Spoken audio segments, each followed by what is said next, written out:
it mean to be human?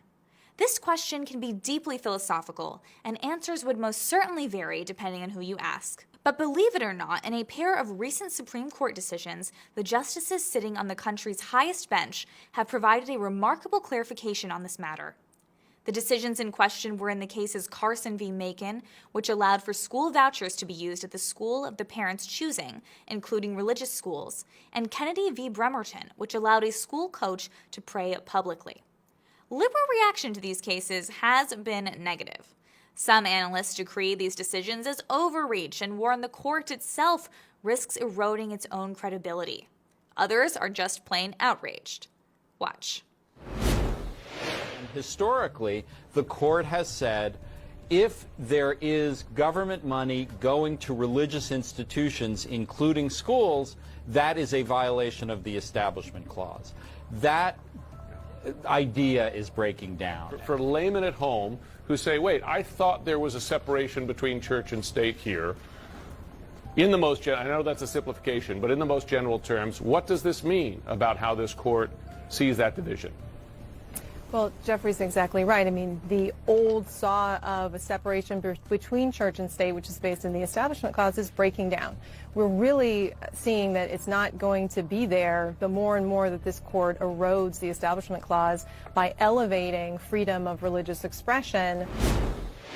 Liberal Justice Sotomayor consistently decreed the destruction of the separation of church and state in both cases. The Supreme Court, she argues, has jettisoned the Establishment Clause. This clause, long held by religious skeptics as one of the most important and immutable clauses in the founding documents, comes from the part of the Bill of Rights. But if you know anything about grammar, you know that the reason we call it the Establishment Clause is because it's not even a whole sentence. It's just a part. The full sentence reads, quote, "Congress shall make no law respecting an establishment of religion, or prohibiting the free exercise thereof, or abridging the freedom of speech, or of the press, or the right of the people peaceably to assemble, and to petition the government for a redress of grievances." As you can see, the full sentence adds a lot more nuance than just that one part. That's because while the First Amendment restricts the ability of Congress to, quote, respect an establishment of religion, it also bars government from prohibiting its free exercise. This means that one religion is not enforced. We are not like Iran, for example. But according to the Constitution, religion can be practiced freely.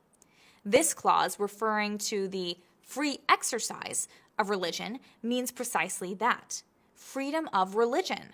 This clause is there to protect religion from the state, not to protect the state from religion.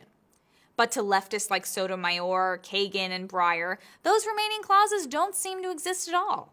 That is because they do not see religion as having anything positive to contribute to our nation and culture.